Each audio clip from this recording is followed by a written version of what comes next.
couple more seconds. Thank you.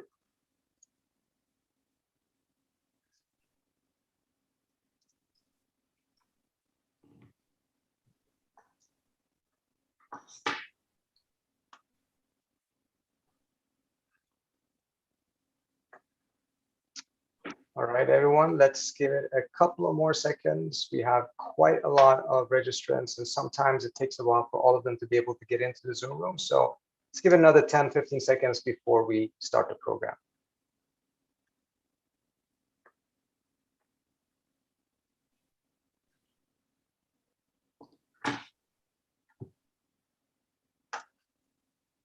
All right, welcome to the Quincy Institute's panel discussion titled Iran's Presidential Elections and its Future Foreign and Domestic Policies. My name is Trita Parsi. I'm the Executive Vice President of the Quincy Institute, a transpartisan think tank in Washington that promotes ideas that move US foreign policy away from endless war and toward rigorous diplomacy. We favor a national security strategy that is centered on diplomacy and military restraint.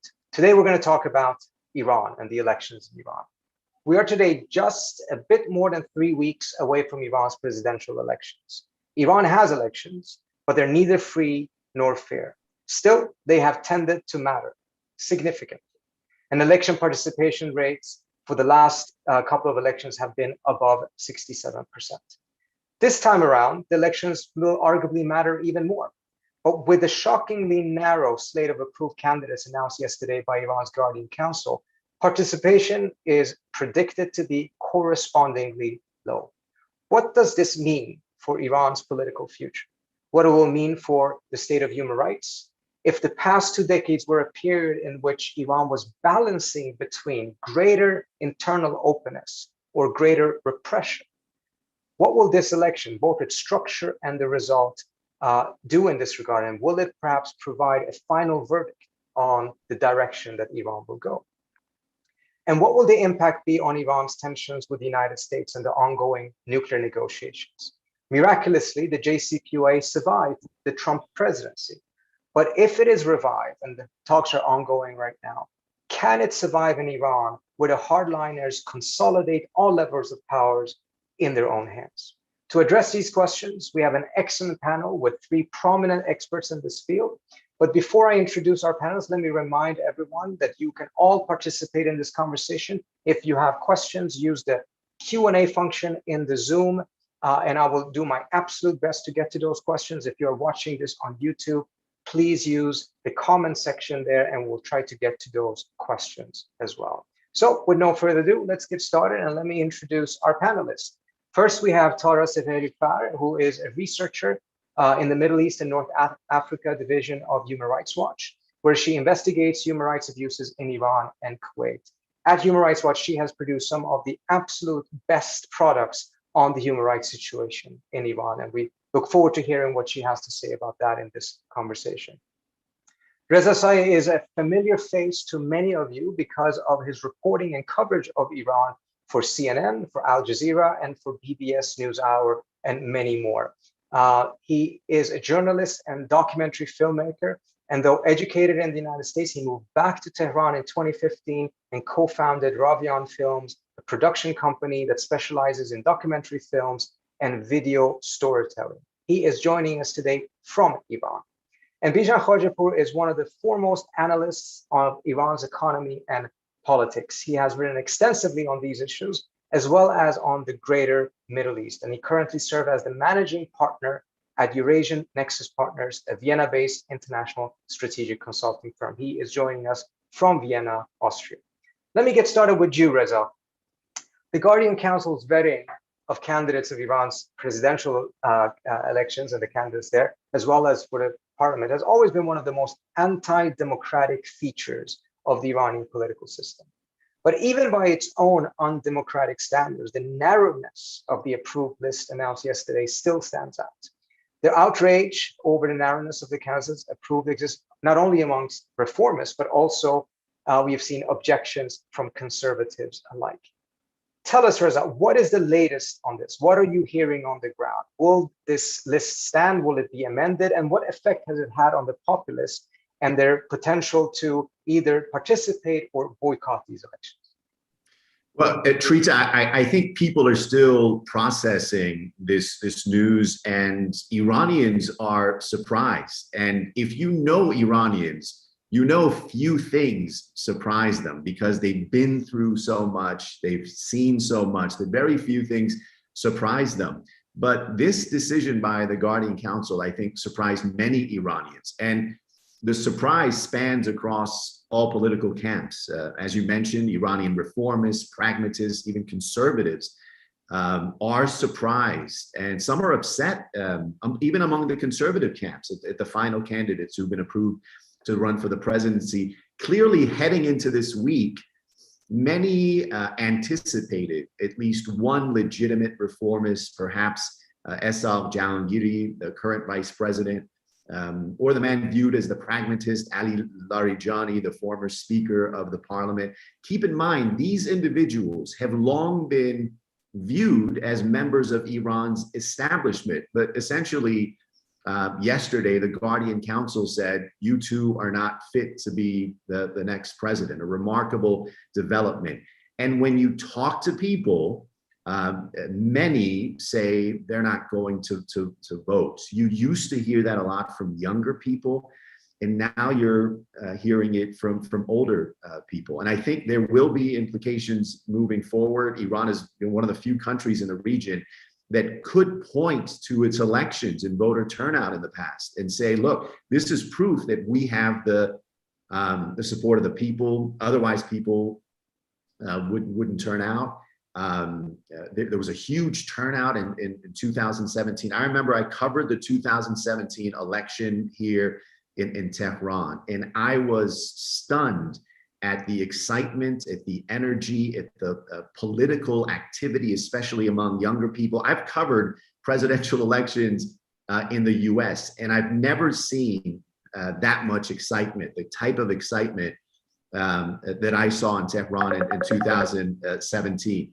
I'll never forget young people campaigning. One young girl with a sign for Rouhani stopped me as I was walking in the street with a microphone, and he said, "Tell me that you're going to vote. Tell me that you're going to vote."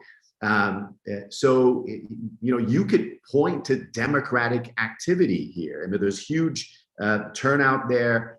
But then you fast forward to last year, 2020, the parliamentary election, 42%, the lowest turnout since the Islamic Revolution. People are predicting low voter turnout this election too. There's talk that the supreme leader is going to step in and maybe approve, one of the candidates, perhaps Jahangiri, perhaps Larijani, but that's not clear at this point. A lot of people are waiting to see if that happens or not. Sorry, if you could give me a quick prediction from where you're sitting and sensing the atmosphere, do you believe that there's a likelihood that the list will be amended? And what would the impact be on the likelihood of participation if it is amended?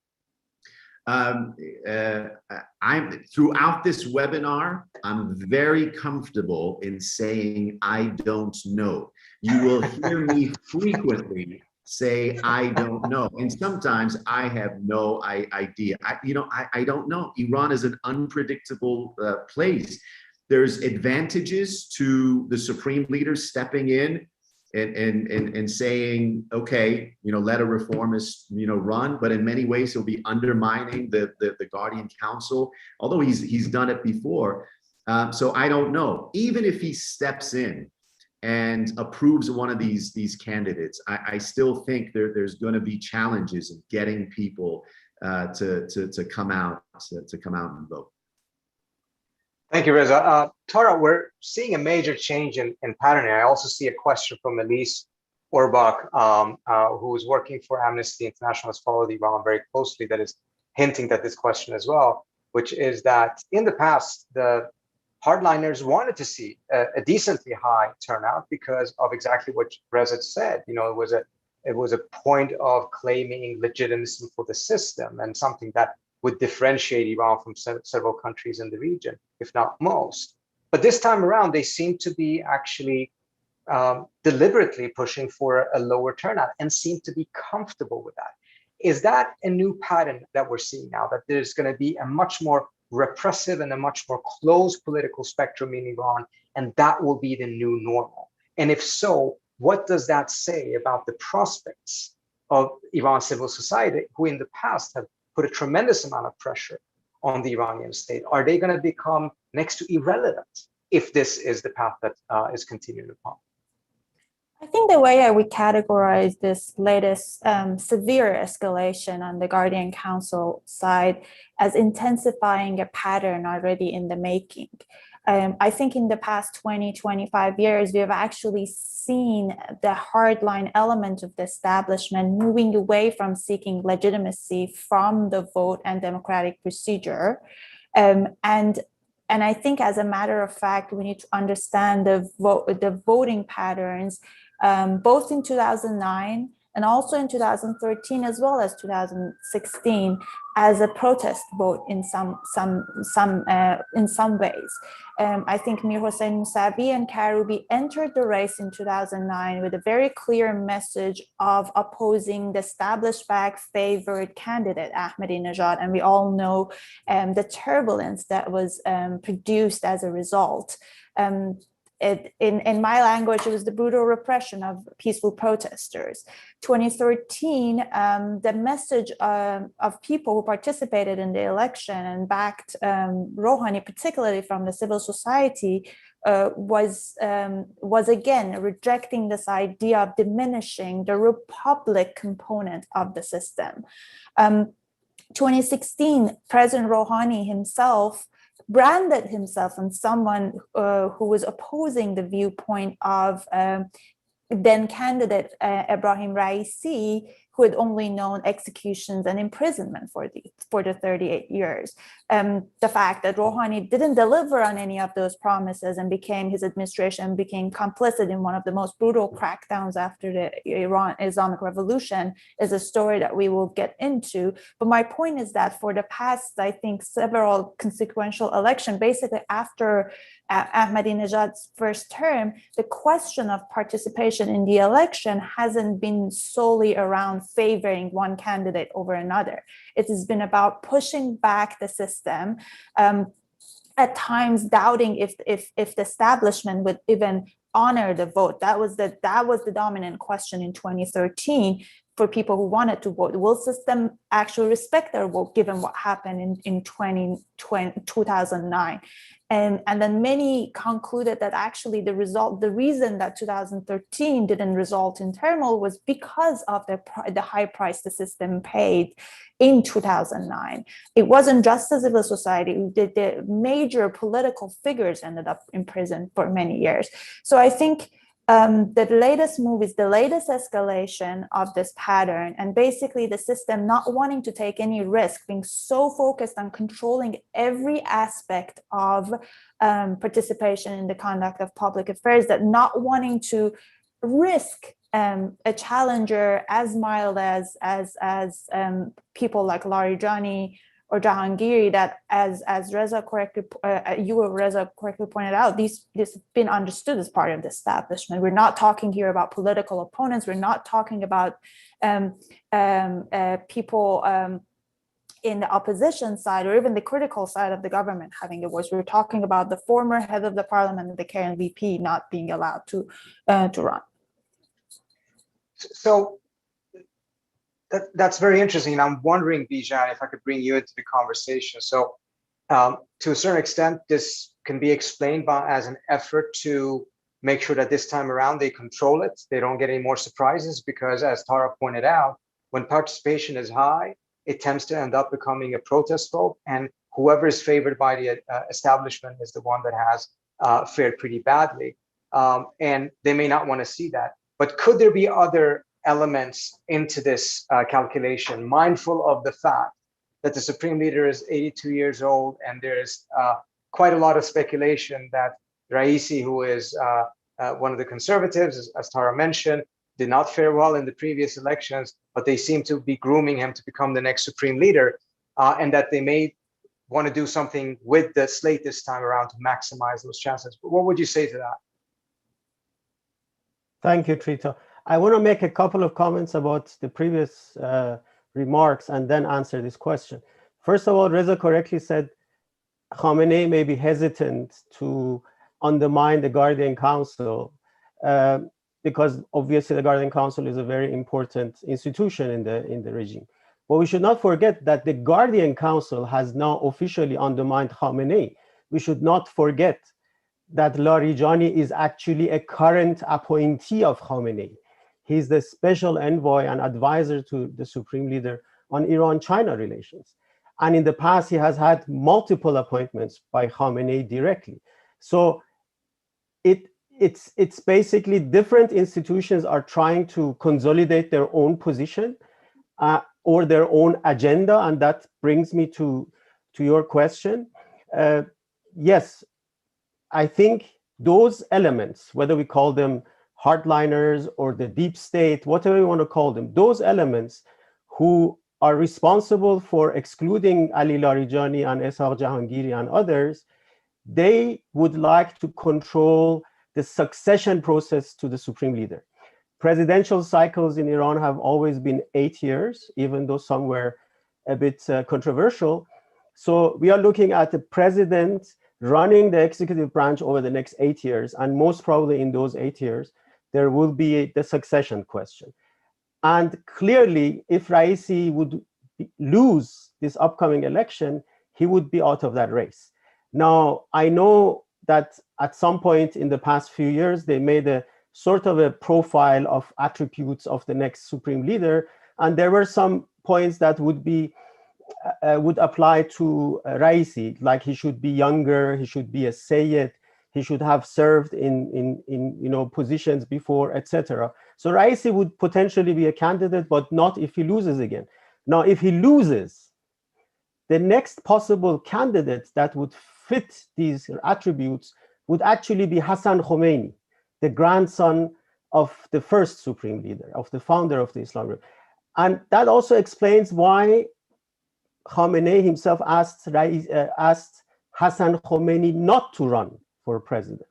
Because imagine Hassan Khomeini running, being approved by the Guardian Council and winning, then that would be him a potential successor. So there is a degree of complexity, and it's not just about the next 4 or 8 years, it potentially is about the next 20 years, what's happening now. So different groups, different factions want to position themselves. And that's why I believe it's not the end of the story at this stage. I think there will be different networks. I always speak of networks within the power structure. Different networks would like to position themselves to have part of the power over the next 20 years. Just one last comment about legitimacy. I agree with Tara that it has lost the sort of election participation, has lost its significance for legitimacy. But one factor that could have contributed to that is that the hardliners feel confident and also legitimized because they survived the maximum pressure. I think this is an important factor. So democratic legitimacy loses significance if you have security legitimacy and survive an onslaught like the Trump administration's onslaught on Iran. I'll stop here. Can I just interject to respond to your earlier question about the role of civil society, borrowing from the way Bijan put it, that this is not the end of the story, because I know we want to go and talk about the foreign policy aspect of it, which I think is very important, but I think it's important to pause for a moment and acknowledge the role and the efforts of Iranian civil society.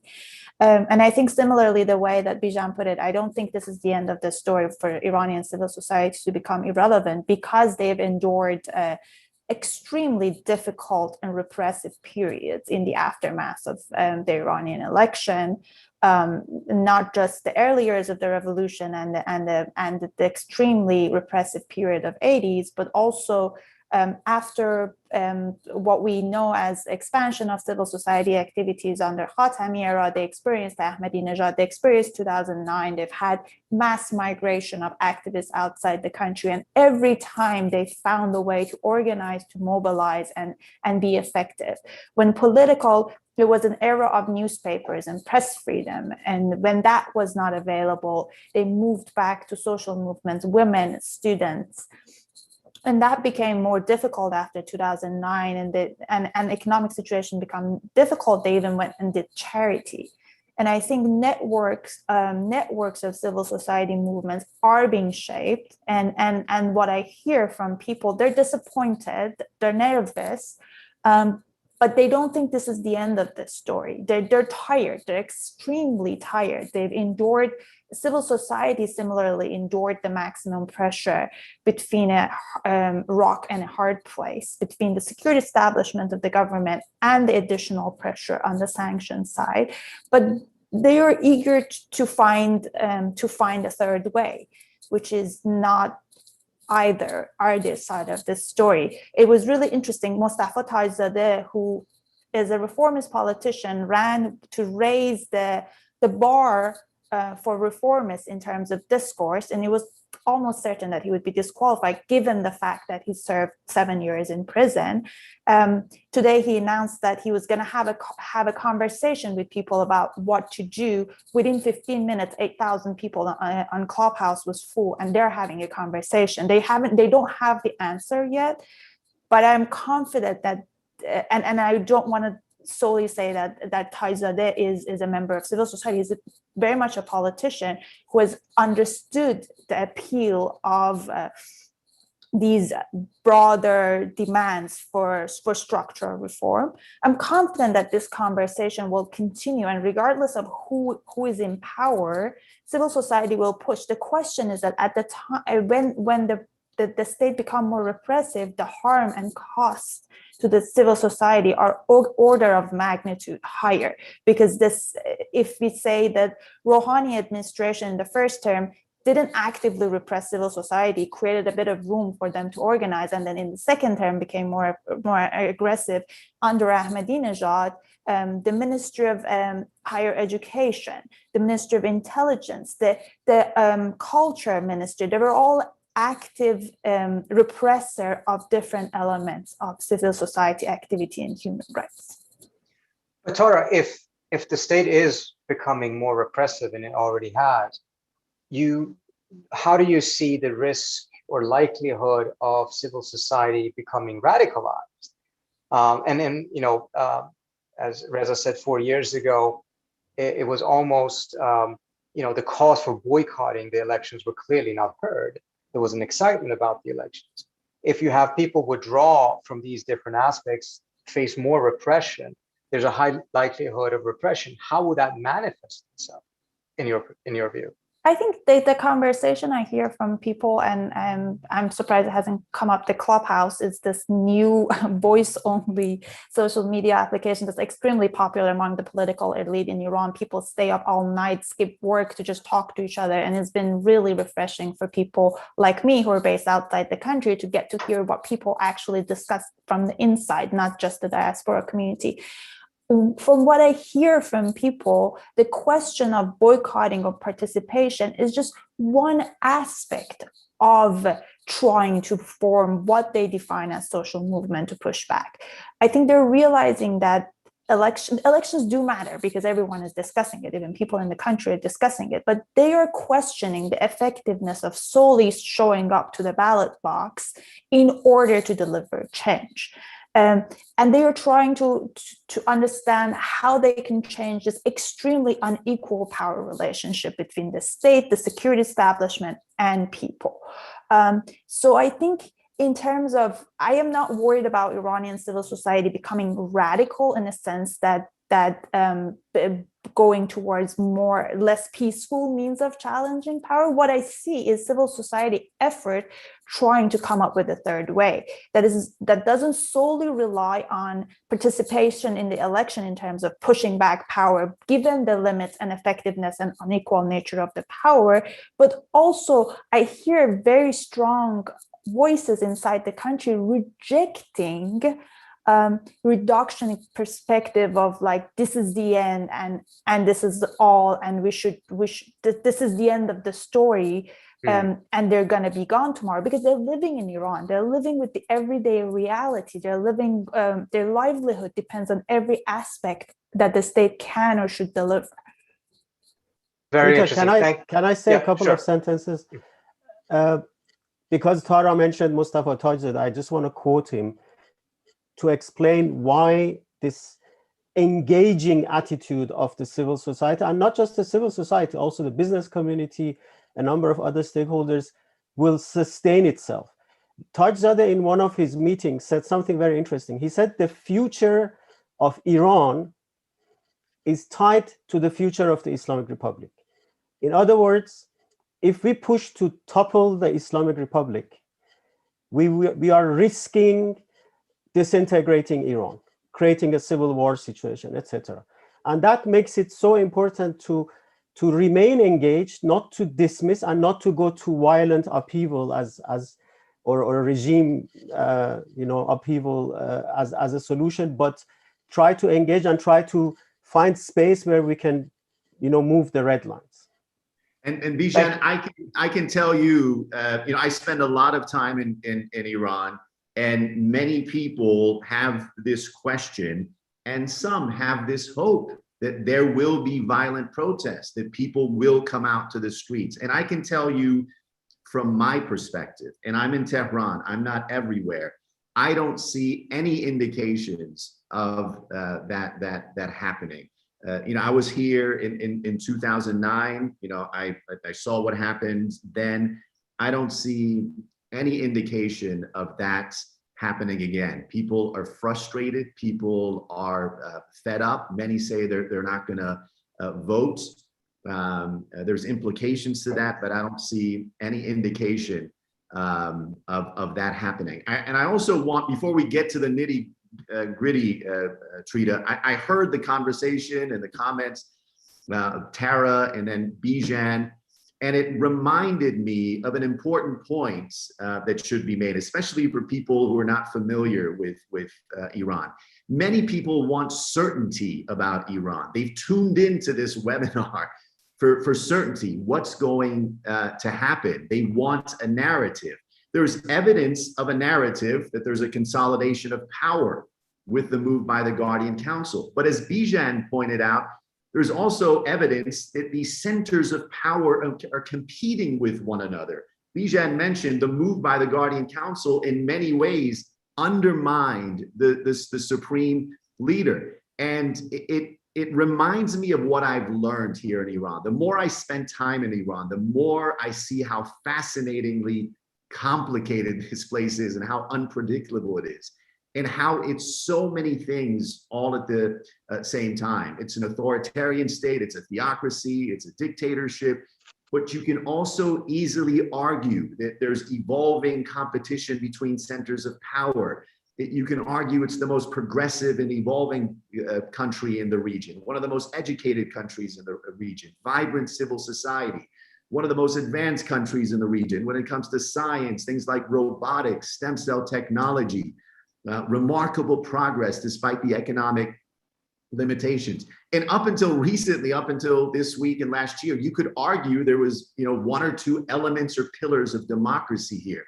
Obviously, what happened this week and what's happened in recent years undermines that. What I want to say is that Iran is complicated, and it's so many things, and it's evolving at the same time. So I think it's important for everyone to keep that in mind. They may not get the certainty that they're looking for. Thank you so much for that reminder, Reza. And if I could stay with you, and if you can add to some of that complexity, we have a question from Nicholas Furman pointing to what Sadegh Larijani, who is in the Guardian Council, said about the Guardian Council's decision, mindful of the fact that the Guardian Council rejected his brother, Ali Larijani, from being able to run, even though Larijani, of course, is part of the elite. He's remaining an advisor to the supreme leader. And he also said, not only did he say that it was an unjustifiable decision, but he also blamed it on the increasing meddling of security organization. Kian Abdullahi, the chief editor of conservative Tasnim news agency, has firstly criticized the Guardian Council decision. You have 3 university associations that are connected to the Basij, which is connected to the IRGC, also urging for a review of this decision. We seem to be seeing a significant split within the conservatives. There's always been splits. They've never managed to put forward a united candidate. That's part of the reason why they haven't been able to consolidate their voting base.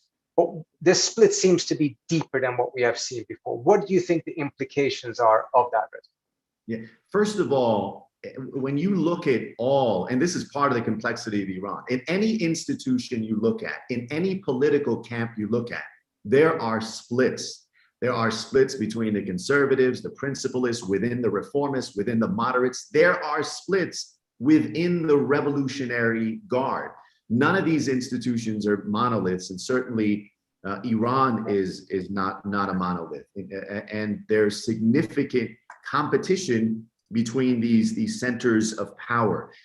Certainly, there is unprecedented criticism coming from conservatives directed at the ruling establishment.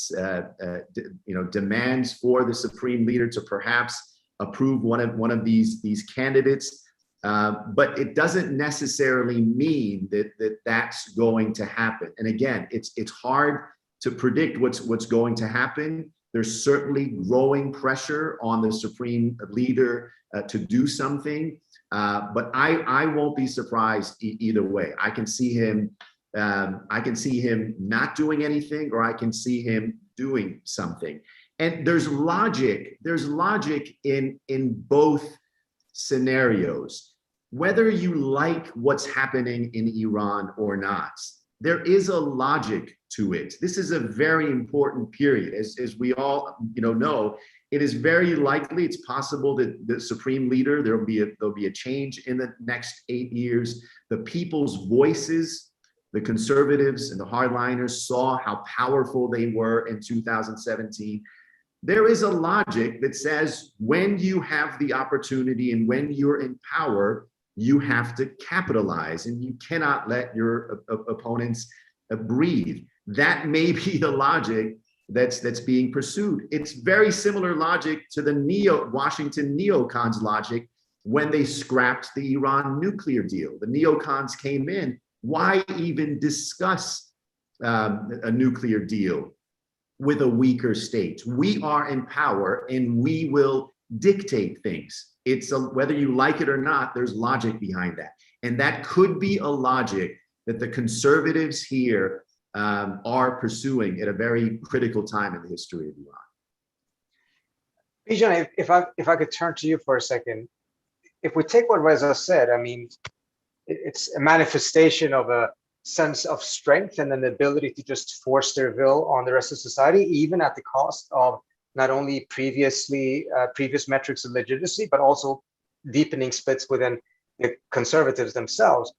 Question I have is, how do we end up here, mindful of where things stood in 2017? Reza pointed out earlier on that there was this excitement about the elections just 4 years ago. But today we're in a situation, and that was at a time when there were still disappointment in Rouhani's performance on the economy, disappointment of the performance of the JCPOA. So what has changed in the last 4 years that explains this massive shift in the attitudes of society and the ability of the conservatives to feel this confidence and strength? I think back in 2016 and 2017, the Iranian society felt very empowered because of two factors. They felt that their decision to elect Rouhani in 2013 had paid off, because they elected Rouhani based on his discourse of getting rid of the sanctions and finding a resolution for the nuclear issue. Remember, Iran was under severe sanctions between 2010 and 2013 because of the nuclear issue. And when Rouhani delivered, when the nuclear deal was signed in 2015 and then implemented in 2016, the Iranians felt that their action, their decision to elect Rouhani against all odds actually paid off. And they felt happy. There was a certain degree of hope and vindication and so on. But then what followed were two things, one domestically and one externally, and you can always say these two were connected. Obviously, externally, the election of Donald Trump and his decision to withdraw from the nuclear deal in 2018, which basically not only restored the pre-JCPOA situation with regards to sanctions and pressure on Iran, but actually added additional layers of pressure. And domestically, the disappointment has grown because of mismanagement, corruption, incompetence. So you have basically, you have a situation in the past 3 years, basically, where the Iranian population felt very, very disappointed, alienated. And one Iranian journalist put it very well. He said, it's not just disappointment, it's actually despair after hope. It's important. Despair on its own, we have experienced a lot, but despair after hope is much more damaging emotionally and also structurally, economically, obviously, and so on. So I think we are facing a population, as Reza said before, that's very disenchanted. It's disillusioned about its own ability to take charge. And also, there was another point that Reza mentioned. We should never forget the deep psychological impact of the 2009 events, where, again, the Iranian society sort of recognized its boundaries on how far it can go in influencing the political developments in the country. Ever since, we have had many events, obviously the 2013, then 2017 elections, with some hope, but that hope has all disappeared, has turned into despair. And the weaker the society and the more important the security element in response to maximum pressure, obviously the more confident the security organizations will feel, and they will assert themselves. And I think part of the split that we have right now, as you mentioned earlier, is related to the factor of what is actually the standard of being revolutionary. Is it sustaining some of the values that emerged with the revolution? Is it sustaining the ideas, for example, of Ayatollah Khomeini? Because right now, one clip that's going on through the social media right now is a speech by Khomeini, who criticizes these types of hardline attitudes and says those people, he points to them as clerics, he says those people want 500 mullahs to rule Iran, and that's it. They don't want anyone else to rule Iran.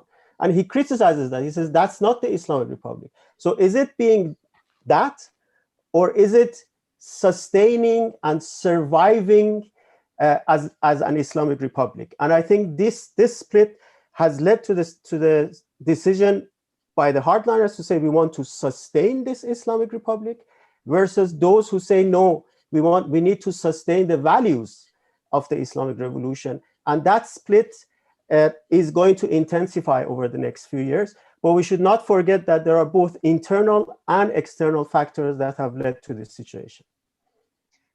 Digging a little bit deeper on the external factors, you mentioned, for instance, that the key element on the internal side has been the corruption. Now, corruption has existed in Iran throughout this period. I mean, during the Ahmadinejad years, it was probably, in some aspects, even worse. But what we're seeing this time is a decimation of the Iranian middle class as a result of sanctions and mismanagement. If Trump had not pulled out of the JCPOA, if the JCPOA had continued, if international companies had the confidence that they would not be taking any risks with OFAC and US sanctions, if they were present in Iran, if the economic developments had performed somewhat well. I mean, Javad Salehi Esfahani had predicted that if the JCPOA was properly implemented, Iran's middle class by 2025 would have grown to 85% of the population. By international standards, it was at the time about 60 or 65%. That, of course, has not happened.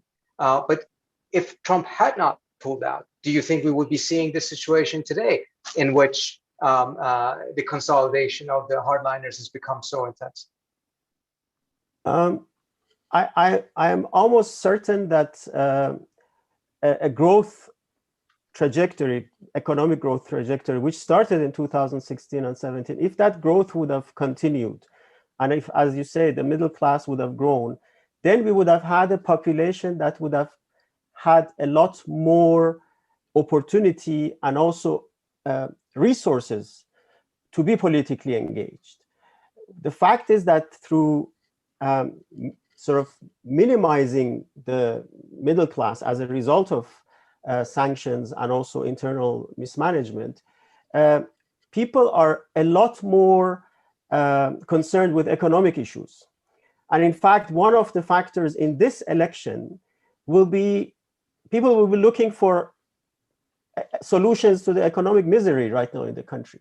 Whereas the different trajectory without the US pulling out of the JCPOA and with economic growth, we would have had a society that would have been a lot more engaged in the type of civil society activities that Tara was referring to.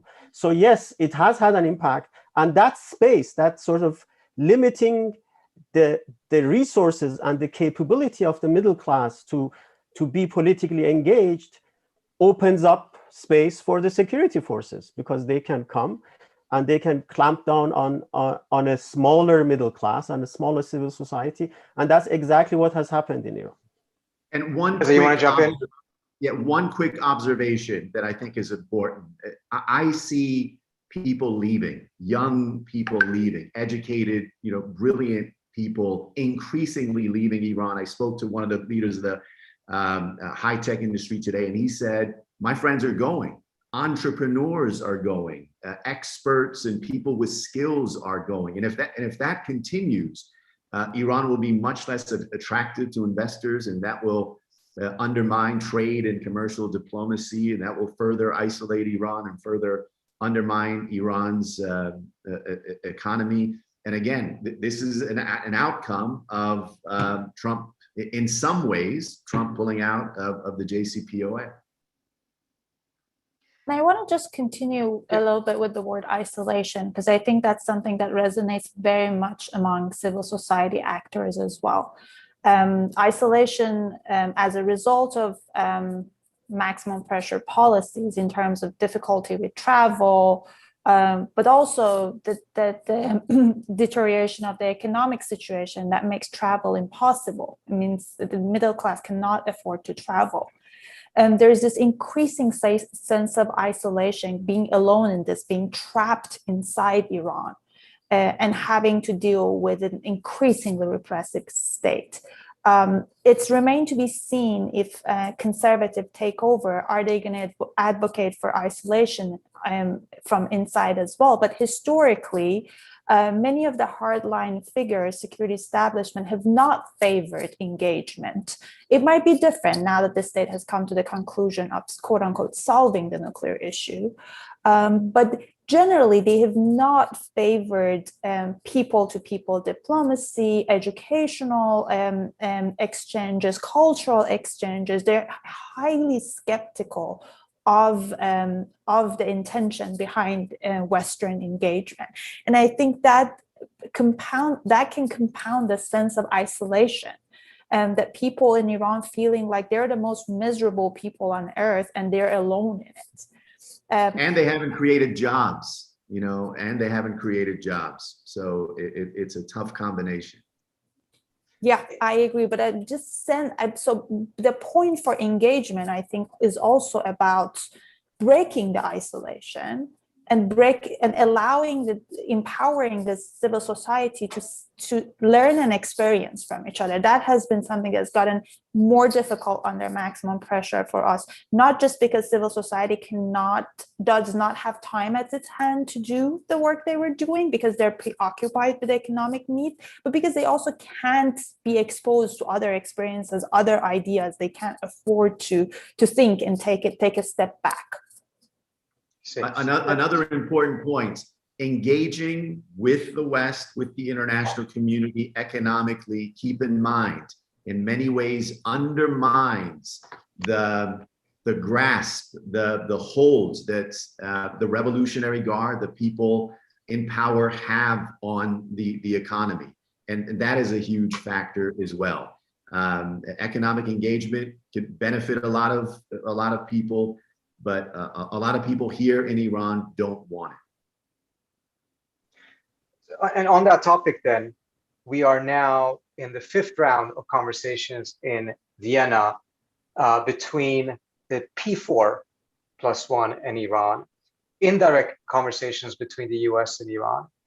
And what will this have as an impact on the negotiations? There seems to be somewhat of a likelihood that some form of agreement can happen before the elections. It would still give a Rouhani government the opportunity to take credit for it, even that may not matter, but implement it before the next president comes in. But can we also see scenarios in which perhaps they don't reach an agreement? In fact, perhaps the Rouhani government, after these decisions and seeing that it's not going to be much of a choice, chooses not to proceed with those negotiations and come to an agreement and leave it to the next government of Iran, the next president, who, as a conservative, may, as Tara pointed out, not necessarily have the same comfort level, may not have the same desire. What will the impact be on these negotiations, whether they are concluded before or after the negotiations? Bijan, do you want to start off on that?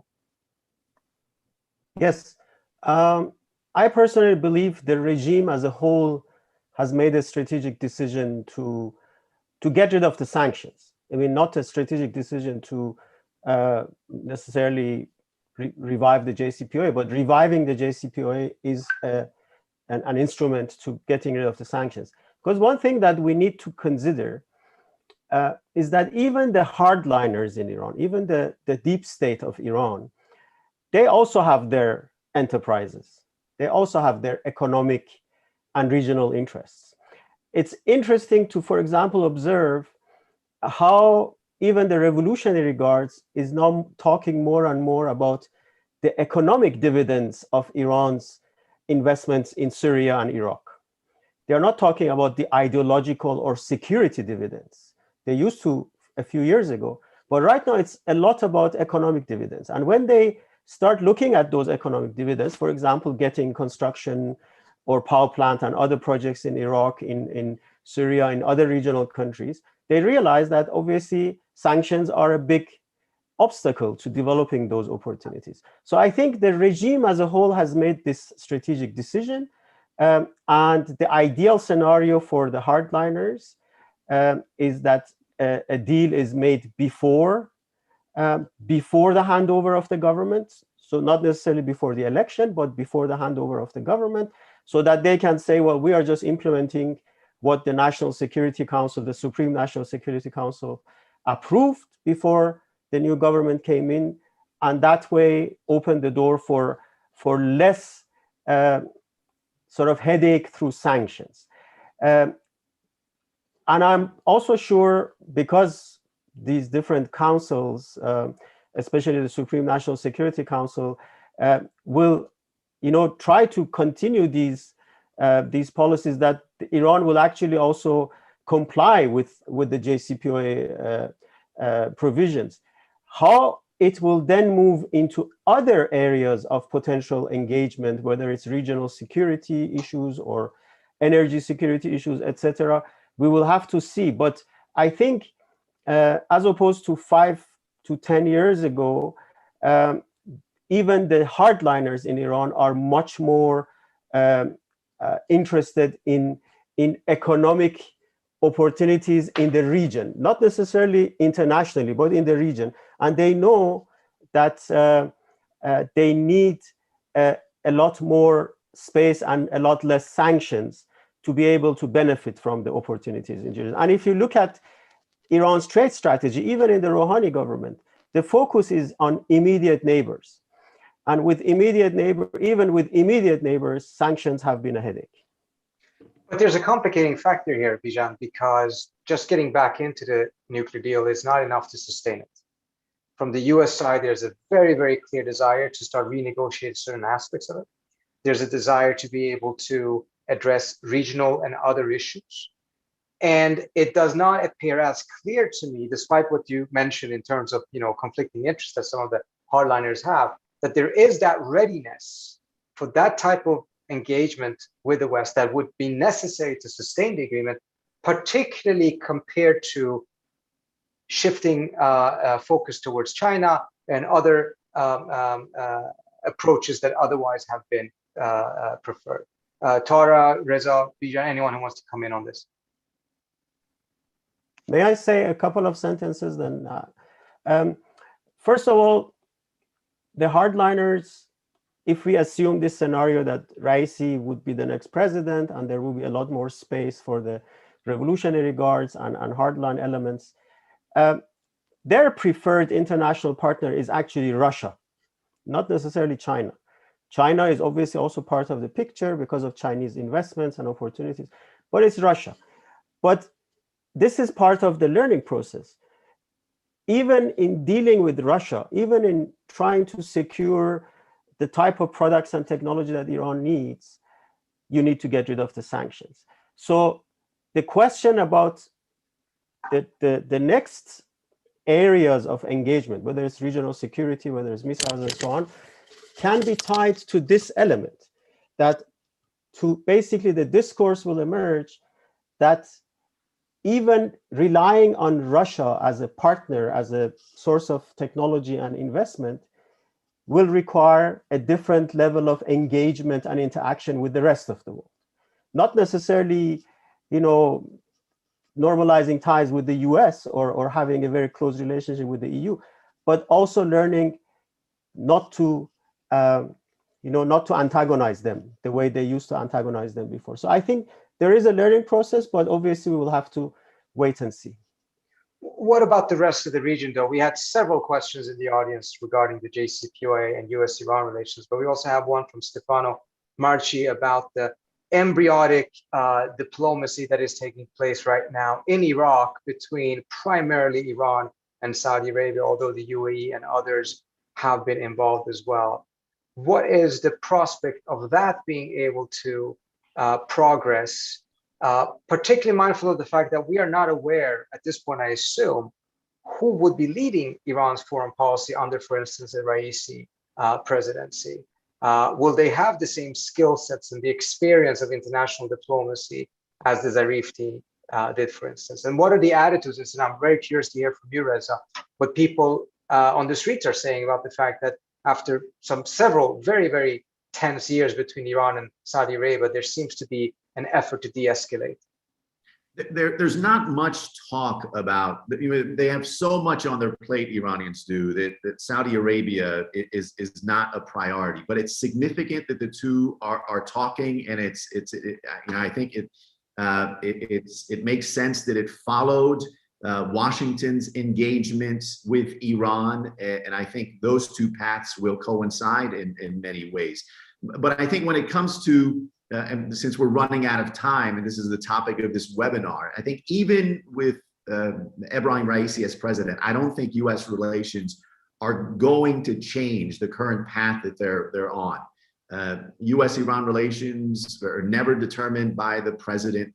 Many here say they're not even determined by the supreme leader. It's a policy that some say that's shaped and determined by the top echelon of the ruling establishment. It's impossible to say who that is. The supreme leader is part of the process. There's mounting evidence that the intelligence arm of the Revolutionary Guard is part of the process, the Supreme National Security Council. And that policy is, we want to engage with Washington. We want to get rid of the sanctions, and we'll do it if we're respected, and if you don't have to kowtow and show servile deference, we'll talk. And you saw that with the Iran nuclear deal as well. So it's unlikely for a president to come in and say, let's scrap that plan. Another important point is US-Iran relations are not solely determined by Iran. Obviously, the US has a lot to say about how relations go. The Israeli lobby, US Gulf allies, you mentioned Saudi Arabia. And clearly from Iran's point of view, there's many forces in Washington, in the region, that want US-Iran relations to improve, and there's many forces who do not. Sorry, Bijan, you want to step in? I just wanted to say any decision, any process that gets started in Iran, whether it's the nuclear negotiations or Iran-Saudi dialogue, is the result of a bargaining process between different networks of power. And it looks like that the conclusion at this stage is de-escalating with Saudi Arabia and de-escalating with the UAE will be positive for Iran. And I think this will continue. As Reza said, other factors will come into play, but I think the process will continue. Thank you so much, Bijan. Tara, I want to give you the last word on this. We have an interesting question from Nilufar Adnani in the audience who said, I'd like to hear your opinions, Tara, on how women and other historically marginalized communities, what their situation will be in the aftermath of this election. I assume primarily if we have a Raisi success. And how do you think they will be able to engage both from inside the country and outside the country in terms of the rights? So I think there is actually a general sentiment of being worried about what hardline presidency could look like, what consolidation of power by conservative could look like in terms of the impact on the situation of human rights. And I think it's correct to worry about the rights of women, the rights of marginalized people, because women's rights have become extremely political in the Islamic Republic. Actually, the question of to what extent women are allowed to cover themselves or not cover themselves, can they ride a bicycle or not, somehow become the center of political discourse, which is not unique to Iran by any means. Here in the US, we often see people being very comfortable making decisions about women's bodies. But I think it's correct to be concerned about it. But looking at the trajectory overall, we see a persistent by particularly women for finding ways to challenge the power hierarchy.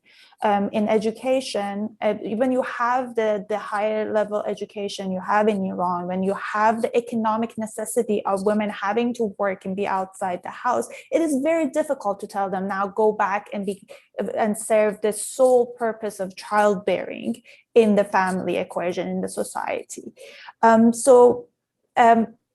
And I think it is, I'm always impressed when I see different ways, different civil society groups come up with to challenge the power. Iranian women's rights movement have become more complex in many different ways. It's finding changing the laws challenging. They have actually resorted to activities that challenge their safety and security in the society. Under the second term Rouhani, women were able to initiate efforts for making the street a safer space, pushing authorities against sexual harassment in the street. So they have found ways to challenge it. But maybe I want to just end with the question of human rights and engagement, because it often comes up in this context. And I think with regards to addressing the situation of human rights in Iran, I'm very skeptical of simple solutions. The ones who were offering maximum pressure as a way to empower the Iranian civil society to topple the regime, we've seen the result. So I think with understanding the engagement can be translated as leverage, particularly at the times that repression can be intensified. It is very important. And that is the reason that many advocates have always said that human rights should be a central component of the engagement, not a bargaining chip. Because you have these waves of governments coming and going. The human rights challenges are complex, are long-term, and are going to be here to stay. But I think it's important for us to start looking at engagement as leverage and isolation actually as means that can empower repression. If you have nothing to lose, then there's also no controlling force for you. Is it going to work? I'm not sure, but we know the other way didn't work. We're confident that the isolation didn't work. We saw it. So I think moving forward, we're gonna have to think as our increasing our leverage point as opposed to giving all up. I think you are absolutely right, Tara. I think the track record of the last couple of decades show that isolation certainly has in no way, shape, or form helped improve the human rights situation in Iran. Engagement is tricky, but it carries the promise. And that promise, unfortunately, in this case, was scuttled by many factors, but primarily by Trump withdrawing from the JCPOA. Reza, early on, you set the bar for this conversation. We should say we do not know to almost every question that I asked. I think we managed to go a bit above your ambition level and at least provide some, if not clarity, some answers, some nuances to what is clearly a very, very complex situation. I want to thank you all for a wonderful conversation. It's going to be 3 extremely interesting weeks ahead of us. I hope we can have you come back and address the development here, as well as potentially later on the result of this. Before I let everyone leave, however, let me give you an update on what our next webinar will be. On June 1st, we will host a panel titled Making the Forever War, the Enduring Insights of historian Marilyn Young. Young was a preeminent historian of American war making, and she argued that the United States has formed a domestic politics and a culture that enabled the country to be continually at war without the American people paying much attention. To discuss her ideas, we will be joined by Emory Law Professor Mary Dudziak, Johns Hopkins Professor Christy Thornton, and QI President Andrew Bacevich will be on that panel as well, which will be moderated by QI's Stephen Wertheim. So if you haven't already, please go to quincyins.org, sign up for our mailing list so that you will receive all notifications about our publications as well as webinars such as this one. So I hope to see you all on Tuesday next week. Thank you so much.